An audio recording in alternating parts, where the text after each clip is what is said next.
منای خوای گەورە و میهرەبان قوتابیانی خۆشەویستم کاتتان باش. من مامۆستا محەممەد عەبدوڵڵا شکاک پسپۆڕی بابەتەکانی کۆمەڵایەتی لە زنجیرە بابەتێکی کۆمەڵایەتی بەوەی خۆشەویست شاد دەبینەوە.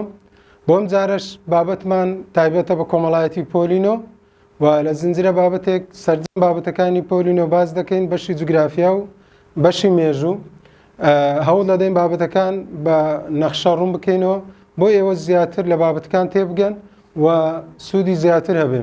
بۆم جارش با بڵێن وەکو یەکەم ڤیدیۆ سەرەتای دەستپێکمان لە بابەتی کۆمەڵایەتی پۆلینۆ بەشی جوگرافیامان هەیە. قوتابە ئێوە دەزان بەشی جوگرافیا دوو بەشە، با بڵێن سەرەتا باسی عێراق دەکا، دواتر باسی هەرێمی کوردستان دەکەم. ئێمە سەرەتا باسی عێراق دەکەین، ئاماژە بەلایەنەکانی عێراق دەکەین، دوایەوە لە ڤیدیۆکانی داهاتوو کە عێراق تەواو بوو دەچینە سەر باسی هەرێمی کوردستان. بۆم جارش کە باسەکەمان وڵاتی عێراقا بەندی یەکەم هەندێک زانیاری لەسەر سروشتی وڵاتی عێراق باز دەکەین. سەرەتا ڕوبەری عێراق باز دەکەین.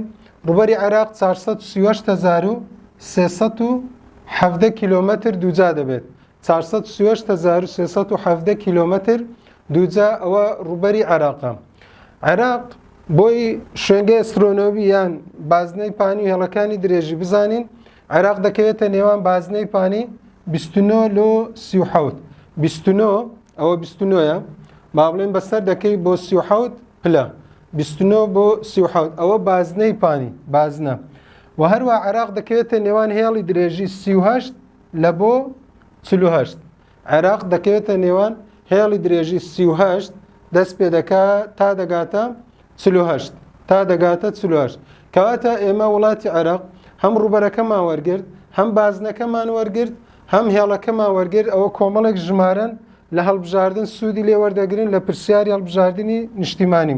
438,317 کیلۆمەتر، بازنەکەش 29 بۆ 37، هێڵەکەش 38 لە بۆ 48.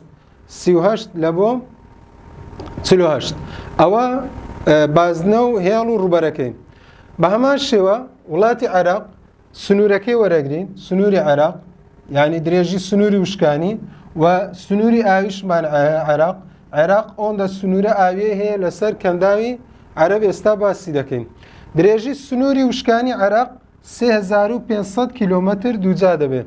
3500 کیلۆمەتر درێژی سنووری وشکانی عێراقە. ئەگەر پرسیار هاتەوە درێژی سنوور چەندە، ئەگەر وشکانی بوو وەڵامەکەت 3500 کیلۆمەترە.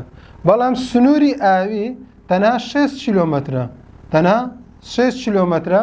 ئەویش دەکەوێتە سەر کەنداوی عەرەب، تەنها 6 کیلۆمەترە لەسەر کەنداوی عەرەبی. کەواتە سنوور دوو بەشە، بەشە وشکانیەکەی 3500، بەشە ئاویەکەی تەنها 6 کیلۆمەترە. ئەوەش بزانە ئەو 6 کیلۆمەترە دەڕوانێتە سەر چ ئاوێک؟ سەر کەنداوی عەرەب. ئەوە درێژی سنووری وشکانی و درێژی سنووری ئاوی وڵاتی عێراق. عێراق هاوسنوورە لەگەر کۆمەڵێک لە وڵاتان. بۆ نمونە لە باکوور لەگەڵ تورکیایە، لە باکووری ڕۆژاوا لەگەر سووریایە، تورکیا لێرە لەگەر سووریایە، سنوورێکی درێژی لەگەر وڵاتی سعودیا هەیە. بەڵام ئەوەی گرنگە ئاماژەی پێ بدەین، درێژترین سنووری وڵاتی عێراق لەگەر چ وڵاتێکە؟ لەگەر وڵاتی ئێرانە. درێژترین سنوورمان لەگەر وڵاتی ئێرانە کە کەوتۆتە بەشی ڕۆژهەڵاتی وڵاتی عێراق. کەواتە بەشی ڕۆژهەڵاتی عێراق لەگەڵ ئێران درێژترین سنووری هەیە ئەگەر پرسیاراتەوە. بەڵام لە هەمان کاتیشدا عێراق سنووری لەگەر کۆمەڵێک لە وڵاتانی ترێ. بەڵام ئەوەی گرنگە درێژترین سنوورێکە لەگەڵ چ وڵاتێک هەیەتی؟ لەگەڵ وڵاتی عێراق هەیەتی. باشە، هەر لە بەندی یەکەم بەردەوام دەبین. ئەم جارە باسی پێکاتەی سەڕووی زەوی عێراق دەکەین. هەندێک دەگەڕێنەوە بۆ سەردەمە جیۆلۆجیەکانی پێشووتر. بۆ نمونە عێراق بە کوردستانی شۆ 4 ناوچەی بەرزونیزمیمان هەیە. ئەو 4 ناوچەی ناوچەی شاخاییمان هەیە، ناوچەی نیمچە شاخاییمان هەیە، ناوچەی دەشتی نیشتەنیمان هەیە، ناوچەی بانی ڕۆژئاوامان هەیە. ئەگەر باسی وڵاتی عێراق بکەین وەکو بەشێک لە با بڵێن وشکانی کیشوەری ئاسیا و وشکانی وڵاتانی تر یان کیشوەرەکانی تر، ئەوانە لە سەردەمانێک بە ئاوی دەریایەک دەورە درابوون، پێ دەوترێ ئاوی دەریای تیش یان تیش.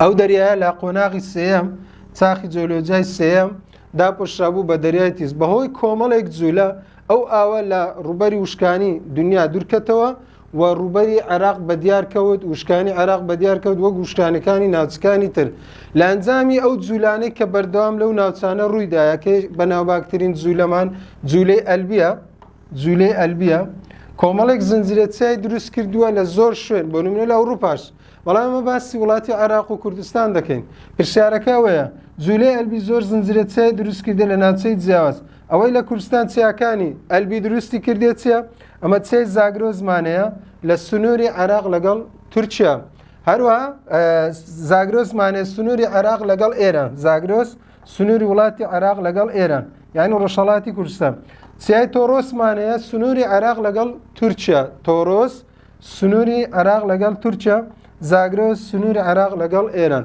کەواتە چیاکانی زاگرۆز و تۆڕۆس دوو زنجیرەچیان بە چ دروست بوون بە جوولەی ئەلبی دروست بوون قوتابێم ئەوەی هەڵبژاردنەکان بە ڕەنجی سوور دامناوە نیشتەنیەکانی ڕوویزەوی عێراق تا قۆناغی سێمیش بە چدا پۆشابوو بە ئاوی دەریای تیش باشە جوولەیەکمان هەیە بە ناوی جوولەی ئەلبی چیاکانی زاگرۆز و تۆڕۆسی دروست کردووە لە کوردستان کەم چیانە سنوورەکەشمان باس کرد تۆڕۆز لەگەر تورکیا و زاگرۆز لەگەڵ ئێران ئەوە هەر لە بەندی یەکەم پێکاتەی سەرڕوویزەوی عێراق باشە ڕوویزەوی عێراق بە کوردستانیشەوە دابەش دەکەین بەسەر چوار بەشەر چوار ناوچەی بەرزونزمی تەمان ناوچەی یەکەم دیارە ناوچەی شاخاوی ناوچەی دووەم ناوچەی نیمچە شاخاوی یعنی ناوچەی زورگ گردیشی پێ دەڵێن ناوچەی سێم دەشتی نیشتەنی عێراق کە بە ڕەنگە سەوزەکە دیاریمان کردووە ناوچەی چوارم کە زۆرترین ڕوبەری عێراقی گرتووە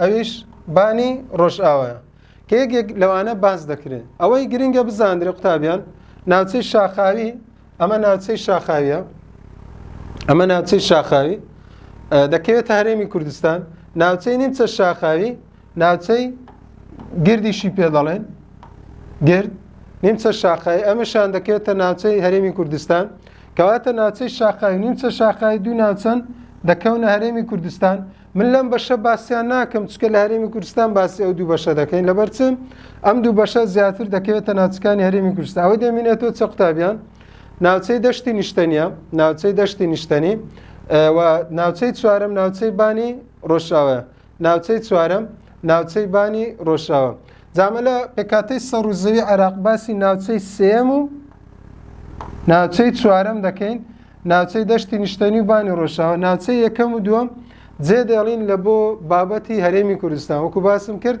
ئەمە سەرەتا باسی وڵاتی عێراق دەکەین واتە باسی دەشتی نیشتەنی و بانی ڕۆژاوە دەکەم لە عێراق باشم ئەوە ناوچەکانی بەرزونزمی یەکەم ناوچە لە عێراق وەریگرم وەکو باسم کرد ناوچەی دەشتی نیشتەنیە سەرەتا قوتابی تۆ بزانە ڕوبەری دەشتی نیشتەنی لە کۆی ڕوبەری عێراق چەندە بە نزیکەی 124 ئەوە ژمارە ڕقەمە دەبێت لەبەریکێ لەبەر پرسیاری هەڵبژاردن کەواتە ڕوبەری دەشتی نیشتەنی لە عێراق 124 ئەوە یەکێکە لە زانیاریەکانی دەشتی نیشتەنی ئەو دەشتا درێژبوونەوەکەی چۆنە ینی چۆن درێژبوونەوەکەی چۆنە سیرکەم سنوورەکەی لە باکوور تەبانەوە ئەگەر ڕووباری دیزلە بێ سنوورەکەی لە باکوور لەو ناوچانە درێژ دەبێتەوە بەرەو ناوچەکانی باشوور ئەلێرە دەشتەکە کۆتایی پێدێ باشە لە باکوور لە لای ڕووباری دیزلە و لە باشووریش ئاراستەکی بەلای ڕووباری فراتەیە ڕووباری فرات کەواتە ناوچەی یەکەم بەلای ڕووباری دیزلە ناوچەی دووەم بەلای ڕووباری فرات باشە ناوچەی ڕووباری دیزلە تا چ شارێک دەڕوە تا شاری سامەڕە ئێرە شاری سامەڕەیە کەواتە قوتابیان سنووری دەشتی نیشتەنی چۆن دیاریکەین لە باکوور تا شاری سامەڕە لەسەر ڕووباری دیزلە هەر لە باکوور هەتا شاری ڕەمادی دەڕوا لەسەر ڕووباری فرات کەواتە سنووری دەشتەکە کو دیاری بکە بڵێ لە باکوور لە لای دیزلێ هەتا سامەڕە لە لای فرات هەتا ڕەمادی بەڵام لە باشوور یەک پارچە دێتە خوارەیە هەتا سەر کەنداو هەتا سەر کەنداو دەڕوا هەتا سەر کەنداو ئەوە درێژ دەبێتەوە باشە یعنی لە بەسرە پارێزگای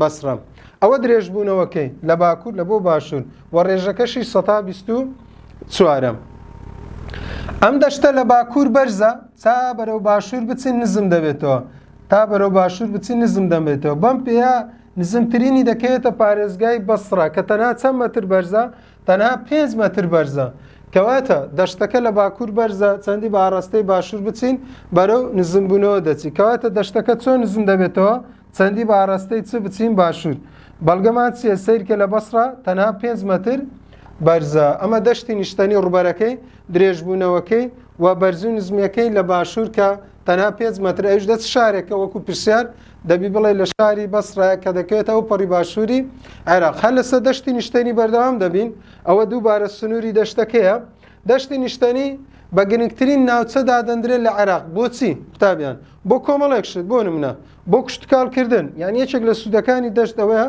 سوودی کشتتوکاڵیەیە دووەم سوودی دەشتی نیشتنی بۆ هاتوچۆکردنە ئەمە دەزانین لە دەشت شار و شارۆچکەی تێدا لەناو شار شارچکەکان ڕێگاوبان دروستکرا ڕێگاوبانی ئۆتۆمبیل و یەکێک لە تایبەتمەندەکانی دەشتی نیشتنی عێراق بوونی هاتوچۆی ئاویە و بە تایبەت ئەمە دیزلە و فراتمانەیە دواتر باسیویش دەکەین کە هاتوچۆ لە دیزلە و فرات چۆنە بەڵاوی گرنگە لە دەشتی نیشتنی ئاماژەی پێ بکەین هاتوچۆیە بەناو زۆنگ و زەلکاوەکانی عێراق زۆنگ و زەلکاوەکانی عێراق کە دەکەوێتە ناو دەشتی نیشتنی بە تایبەتی زۆنگەکانی باشووری عێراق ئەوانی سەر بە پارێزگای بەسڕان کەواتە سوودی دووەم چێ گوتمان بۆ هاتوچۆکردنە سوودی سێمی دەشتی نیشتنی عێراق قوتابیان بۆ نیشتە جێبوونە یان یەکێک لە سوودەکانی دەشتی نیشتنی لە عێراق بریتە لە نیشتە جێبوون ئێمە دەزانین لەسەر دەشتی نیشتنی گەورەترین شارەکانی عێراق بوونیان هەیە ئۆتە شاری بەسڕایە شاری بەغدا شاری بابلە شارەکانی تر کە دواتر بە تەواوی ئاماژەی پێ دەکەین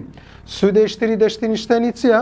بریتە لە بوونی سامانی کانزا بریتە لە بوونی سامانی کانزانی کانزایکی زۆر لەژێر خاچی دەشتی نیشتنی هەیە و بە تایبەت نەوت کە سەرچاوەیەکی گرنگی داهاتی وڵاتی عێراق و هەرێمی کوردستانم کەواتە من سوودەکانی دەشتی نیشتنیم بە ڕەمز نووسە دواتر بە تەفاسیلش باسی دەکەین بۆ کشتتوکالکردن بۆ هاتوچۆ بۆ نیشتە جێبوون و بوونی سامانی کانزا لەژێر خاکەکەین سەرەتا باسی هاتوچۆکە دەکەین کە ئەمیش بابەتی زۆنگەکانە یەکێک لەو زۆنگانەی کە هاتوچۆی پێدا دەکرێت دەکەوێتە سنووری دەشتی نیشتنی زۆنجی حەوێزەیە ئەوە زۆنجی حەوێزەیە قوتابیان تۆ ناوەکە لەبەر کە زۆنجی حەوێزە دەکەوێتە دەشتی نیشتنی بەڵام لەسەر چ ڕووبارێکە سەیرکە و ڕووباری دیزلەیە دەکەوێت سەر ڕووباری دیزلە بە گەورەترین زۆنگدا دەندرێت لە عێراق کەواتە زۆنجی حەوێزە گەورەترین زۆنگە لە عێراق باشە بەڵام دەکەوێتە چ ڕووبارێک دەکەوێتە سەر ڕووباری دیزلە دوو هەڵبژاردنت هەیە حەوێزە و دیزلە ئەگەر کامە هاتەوە تۆ وەڵامەکە هەڵدەبژێری وتی زۆنجی حەوێزە لەسەر چ ڕووبارێکە وەڵامەکە دیزلەیە یاوتی بە گەورەترین زۆنگ دادەندرێت لە عێراق و دەکەوێت سەر ڕووباری دیزلە وەڵامەکەت زۆنجی حەوێزەیە ئەوە گەورەترین زۆنگە لە عێراق زۆنجی دووەم ئەوە زۆنجی حەوێزە زۆنجی دووەم زۆنجی حەمار کە دووەم گەورە زۆنگە لە عێراق ئەمیان دەکەوێتە سەر ڕووباری فرات ئەمیان دەکەوێتە سەر ڕووباری فرات ڕووباری دیزلە ئاوەکەی زیاترە بۆیە زۆنگەکەی ڕووباری دیزلە کە حەوێزەیە ڕووباری گەورەترە لە زۆنجی حەمار کەواتە ئەو زۆنگانم بۆ باس کرد لەسەر تو واجبەتەنە ناوەکان بزانی و بزانی دەکەوێتە سەر چ ڕووبارێک و بزانی کامە زۆنگ بە پلەی یەکەم دێ لە گەورەی و کامە زۆنگ بە پلەی دووەم دێ ئەوە هەر لە بابەتی دەشتی نیشتنی هەر لەسەر دەشتی نیشتنی قوتابیان لایانی دووەم کشتتوکالکردنە یعنی ئەمە دەزایە ئەو دەشتا بۆ کشتتوکالکردن زۆر لەبارە بە تایبەت مەرەزەکردن مەرەزە ینی چاندنی برنج و بۆ چاندنی دانەوێڵە مەبەستمان گەنمجۆیە و بۆ چاندنی خورما ئەمە دەزانین زۆرترین خورما لە پارێزگای بەسڕایە کە بە پلەی یەکەم دێ لەسەر ئاستی عێراق کە زۆرترین دارخورمای تێدا هەرچەند ئێستا بۆی کۆمەڵێک زروفی عێراق ئەم دارخورمایانە ڕێژەکانیان بەرەو کەمبوونەوە چووە یەکێک لە لایەنەکانی تری دەشتی نیشتنی وەکو باسم کرد بریتە لە نیشتە جێبوون یعنی دروستبوونی شاری گەورە لەسەر دەشتی نیشتنی کە ئەم شارانە شاری زۆر گەورن بۆ نمونە کام شارانە دروست دەکرێت هۆکار چییە لەبەرەوەی دەشت قوتابیان هاتوچۆی تێدا ئاسانە و بە ئاسانی تێدا شوێنی ئاوەدانی تێدا دروست دەکرێت لەبەرەوە گەورەترین شارەکانی عێراق دەکەوێتە دەشتی نیشتنی بە نمونە شاری بەغدامانەیە، شاری بەسڕامانەیە، شاری دیوانیۆمانەیە، شاری سەماوەمانەیە، شاری کوتمان، شارێتەوە شارانە لەبەرکەی. بەڵام تۆ بزانە یەکێک لە سوودەکانی دەشتی نیشتنی بریتە لە نیشتە جێبوونی دانیشتوان لەسەر ئەو دەشتە. یەکێک لە سوودەکانی بریتە لە کشتکاڵکردن. ئەمە دواتر باسی ئەم بەرهەمانە دەکەین مەرەزە و دانەوێڵە و خورما. بەڵام لێرە هەر ئاماژەیەکمان پێدا بۆی تۆ بزانی سوودی دەشتی نیشتنی لە عێراق چییە.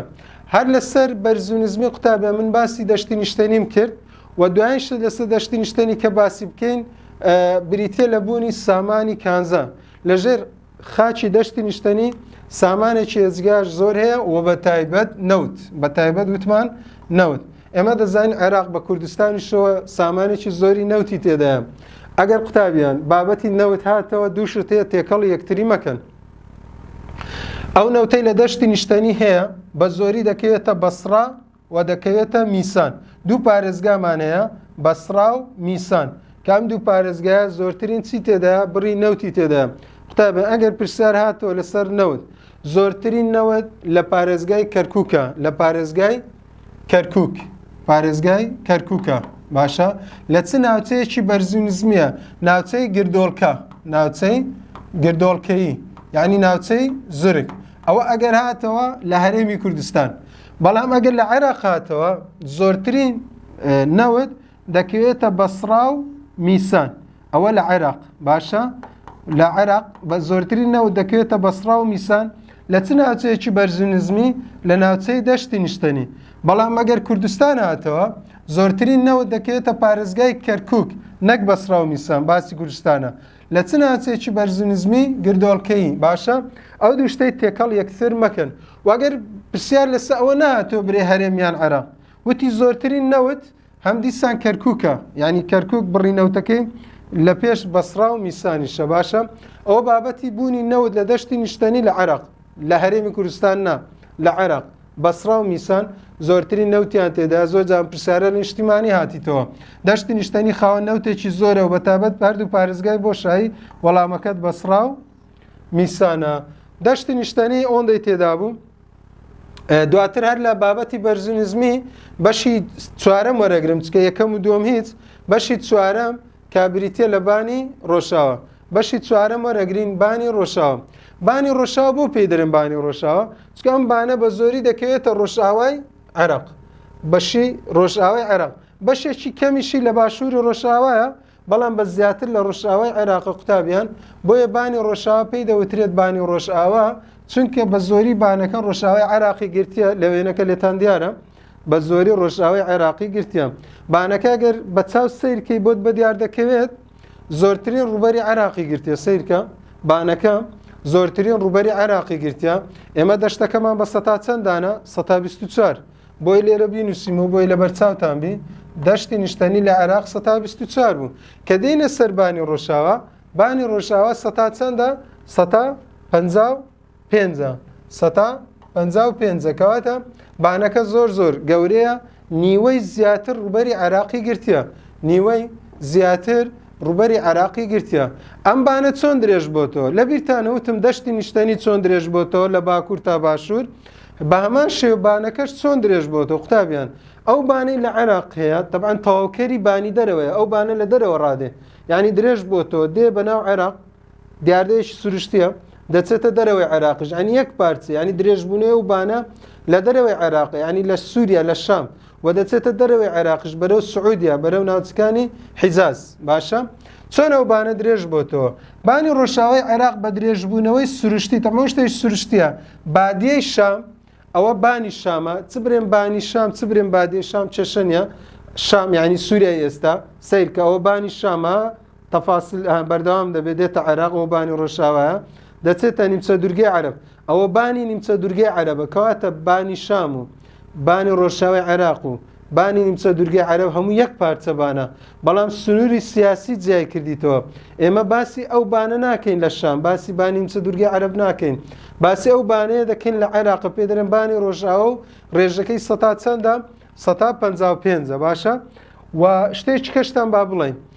عێراق چەند بەرزونزمیە بە کوردستان؟ 4. ناوچەی شاخای، ناوچەی زورگ، دەشتی نیشتنی بانی ڕۆژ. ئەگە پرسیار هاتەوە کامە بەش لە هەمویان کۆنترە، بانی ڕۆژاوە لە هەمویان کۆنترە یعنی بە کۆنترین بەشی بەرزونزمی دادەندرێت ئەگەر گوتی کۆنترین ناوچەی بەرزونزمیە ناوچەی شاخاوی دەداتێ ناوچەی زورگ دەداتێ بانی ڕۆژاوە دەداتێ دەشتی نیشتنی دەداتێ وەڵامەکەت باچبی بابانی ڕۆژاوابی باشە جابانی ڕۆژاوە کۆنترین وتمان کۆنترین بەشی ڕووی عێراقا باشە هەر لە بانی ڕۆژاوە لە بەرەی ڕوبەرەکەی زۆرە دەیکەینە چەند بەش دەیکەینە چوار دابەش دەکەین بەسەر چەند ناوچەیەک دابەش دەکەین بەسەر چەند ناوچەیەک ناوچەی دۆڵەکان بەسەر 5 بەشە 5 ناوچە دابەش دەکەین بەسەر 5 ناوچە ناوچەی یەکەم ناوچەی دۆڵەکان قوتابە بۆ پێی دەڵێن دۆڵەکان چکە کۆمەڵێک دۆڵ لە خۆوە دەگرێت سیرکە ئەگە وێنەکە دیاری بکەین ئەوە ناوچەی دۆڵەکانە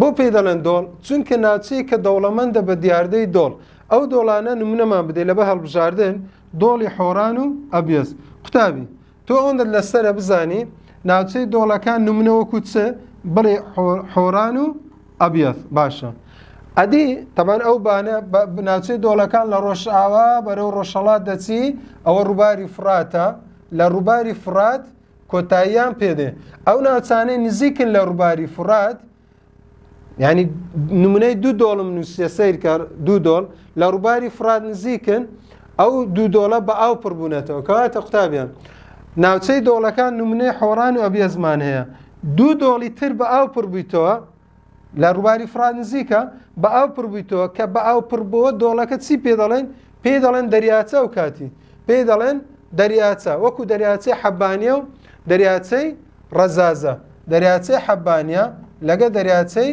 ڕەزازە قوتابن کەواتە بە کورتی ناوچەی دۆڵەکان دۆڵی زۆر تێدا حۆران و ئەبیەز دوو نمونە وەرگرت ئەو دۆڵەی لە ڕووباری فرات نزیکە ئەو بە ئاو پڕبۆتەوە بۆتە دەریاچە نمونەوەکو دەریاچەی حەبانێ و ڕەزازە ئەوە ناوچەی دۆڵەکان کە ناوچەی یەکەم بوو لە بانی ڕۆژئاوا بەشی یەکەمە ناوچەی دۆڵەکان چار نمونەی تێدایە ئەو چار نمونەت لەبەربی باشە ناوچەی دووەم وەگرین ناوچەی دووەم ناوچەی بەردین ئەوە ناوچەی دووەمە ناوچەی چمانێ ناوچەی بەردین بۆ پێی دەڵێن بەردین چۆن گوتم بەشی یەکەم ناوچەی دۆڵەکان بەس دۆڵ بوو ناوچەی دووەم بۆ پێی دەڵێن بەردین چونکە خاچی لەسەر نمە بەهۆی بەهێزی کاری داماڵین خاچی لەسەر نمایە تەنها بەردی ڕق بەدیار کەوتووە بۆیە پێی دەرێن ناوچەی بەردین دەبان ئەم بەشە دەکەوێتە کوێی بانی ڕۆژاوە ها سیرکە بە چاو دیارە دەکەوێتە بەشی باشوور لە خوارەیە ناوچەی بەردین دەبان ناوچەی بەردین دیاردەی زۆرە بەڵام دیارترین دیاردە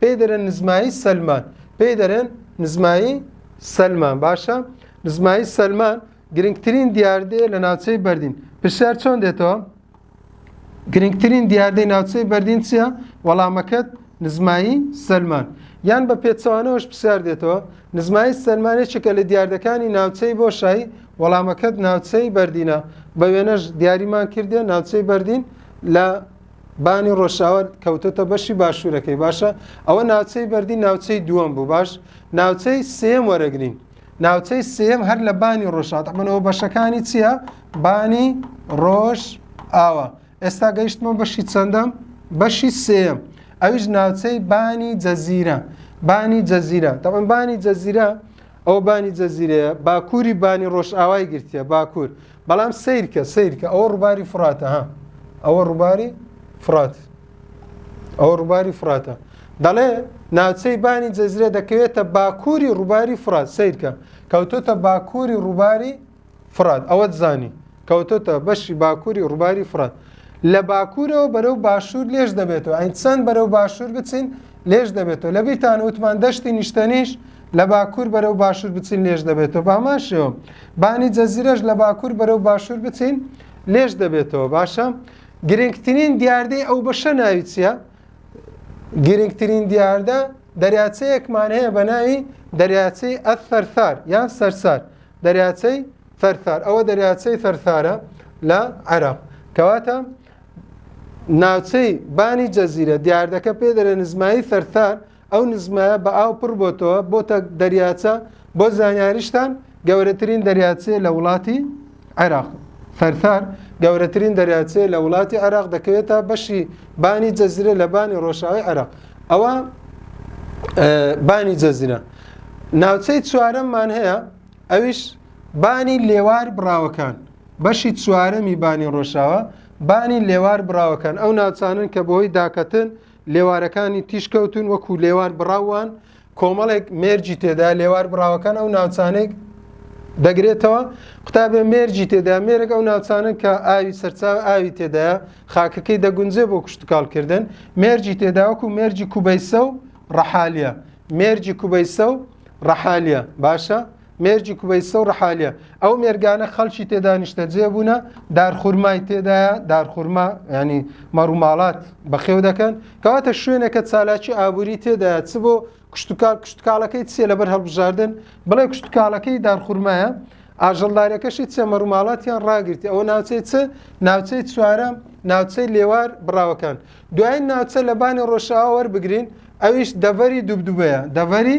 دوبدوبە پێنجەم بەشی بانی ڕۆژاوایە دەڤەری دوبدوبە سەیری کە دەکەوێتە بەشی باشوور و ڕۆژهەڵاتی بانی ڕۆژاوا بەشی باشوور و ڕۆژهەڵاتی بانی ڕۆژاوا دیاردەی زۆرە گرنگترین دیاردە لەم ناوچانە گرنگترین دیاردە لەم ناوچانە دۆڵێکە بەناوی دۆڵی باتنی قوڵی فراوان دۆڵی باتنی قوڵی فراوان کەواتە ناوچەی پێنجەم قوتابیان چێ دەرەی دەڤەری دوبدوبە بەشی پێنجەمی بانی ڕۆژاوایە ئەم بەشە کەوتوتە باشوور و ڕۆژهەڵاتی بانی ڕۆژاوا دیاردەیەش تێدا پێی دەرێن دۆڵی باتنی قوڵی فراوان ئەوە قوتابیان لە بەرزنزمی باسی دەشتی نیشتەنیم کرد باسی بانی ڕۆژئاوام کرد و بەشەکانی بانی ڕۆژئاواشم باس کرد ئیشاڵڵا لە ڤیدیۆی داهاتوومان باسی بەندی دووەم دەکەین ئەویش ئاوهەوای عێراق ئیشاڵڵا لەگەڵمان بن لە بەشی دووەم ئاوهەوای عێراق باس دەکەن بەم شێوە بەردەوام دەبین لەسەر بابەتەکانمان زۆر سپاس بۆ جێگرتنتان هیوادارین سوودتان لە